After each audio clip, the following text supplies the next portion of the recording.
राज्य सरकारने नुकत्याच घोषित केलेल्या निर्णयानुसार 1 ऑक्टोबर 2024 पासून काही रेशन कार्डधारकांचे कार्ड कायमस्वरूपी रद्द केले जाणार आहे.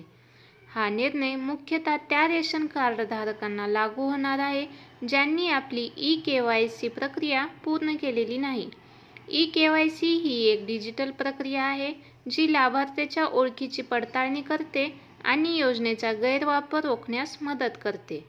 राष्ट्रीय अन्न सुरक्षा योजनेअंतर्गत लाभ मिळवण्यासाठी ई-केवायसी प्रक्रिया पूर्ण करणे अनिवार्य करण्यात आलेले आहे. या प्रक्रियेत लाभार्थ्यांचे बायोमेट्रिक डेटा जसे की बोटांचे ठसे आणि डोळ्यांचे स्कॅन घेतले जातात. हे डेटा पॉइंट ऑफ सेल मशीनद्वारे संकलित केले जातात. या प्रक्रियेला सर्वोच्च न्यायालयाने देखील मान्यता दिली आहे, जे या निर्णयाच्या कायदेशीर वैधतेला बळकटी देतात. सरकारने घोषित केलेल्या निर्णयानुसार 30 सप्टेंबर 2024 ही ई-केवायसी पूर्ण करण्याची अंतिम तारीख आहे. या तारखेला ज्या रेशन कार्डधारकांनी आपली ई-केवायसी प्रक्रिया पूर्ण केली असेल त्यांचे रेशन कार्ड सुरू राहील. मात्र जे लोक ही प्रक्रिया पूर्ण करण्यात अयशस्वी ठरतील त्यांना 1 ऑक्टोबर 2024 पासून रेशन वितरणातून वगळले जाणार आहे. या निर्णयामागे अनेक कारणे असू शकतात. लाभार्थ्याची अचूक ओळख ई-केवायसी प्रक्रिया लाभार्थ्याची ओळख सुनिश्चित करण्यात मदत करते, ज्यामुळे बनावट आणि दुबार रेशन कार्डचा गैरवापर रोखला जाऊ शकतो. या प्रक्रियेमुळे सरकारला लाभार्थ्याची अचूक आणि अद्ययावत डिजिटल नोंद ठेवता येते, ज्यामुळे योजनेचे व्यवस्थापन आणि कार्यक्षम होते. बायोमेट्रिक डेटा वापरल्याने अन्नधान्याचा गैरवापर किंवा पुनर्विक्री रोखण्यास मदत होते. ई-केवायसीमुळे सरकारला खरोखरच गरजू लोकांपर्यंत लाभ पोहोचवण्यास मदत मिळते. या निर्णयामुळे सर्वात मोठा परिणाम त्या लाभार्थ्यांवर होणार आहे ज्यांनी अद्याप आपली ई-केवायसी प्रक्रिया पूर्ण केलेली नाही. त्यांच्यासाठी परिणाम पुढीलप्रमाणे असू शकतात. 30 सप्टेंबर 2024 पर्यंत ई-केवायसी न केल्यास रेशन कार्ड कायमस्वरूपी रद्द होऊ शकते. रेशन कार्ड रद्द झाल्यास लाभार्थी राष्ट्रीय अन्न सुरक्षा योजनेअंतर्गत मिळणाऱ्या स्वस्त धान्यापासून वंचित राहू शकतात.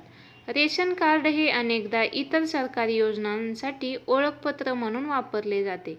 त्यामुळे रेशन कार्ड रद्द झाल्यास इतर योजनांच्या लाभांवरही परिणाम होऊ शकतो. स्वस्त धान्य न मिळाल्यास कमी उत्पन्न असलेल्या कुटुंबावर आर्थिक ताण वाढू शकतो.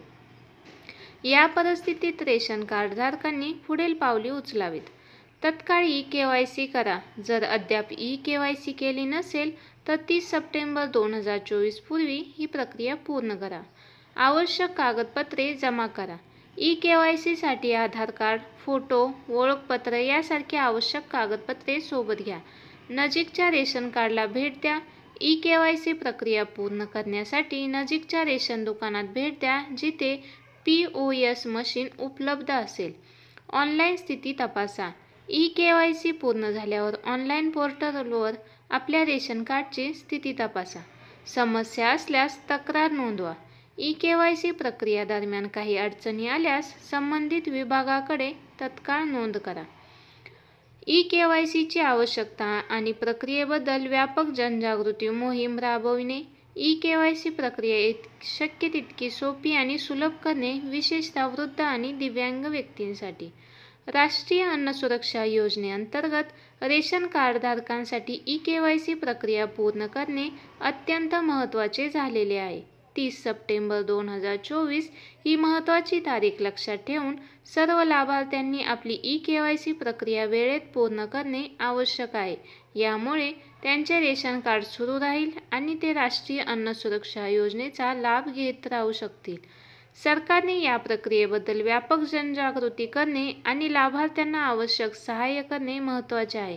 त्याचबरोबर प्रत्येक रेशन कार्डधारकाने या बदलाची गांभीर्याने दखल घेऊन आवश्यक ती कारवाई करणे गरजेचे आहे. अशा प्रकारे ई-केवायसी प्रक्रियेच्या माध्यमातून राष्ट्रीय अन्न सुरक्षा योजना अधिक पारदर्शक, कार्यक्षम आणि लक्ष केंद्रित बनू शकेल, ज्यामुळे खरोखरच गरजू लोकांपर्यंत योजनेचा लाभ पोहोचेल. धन्यवाद.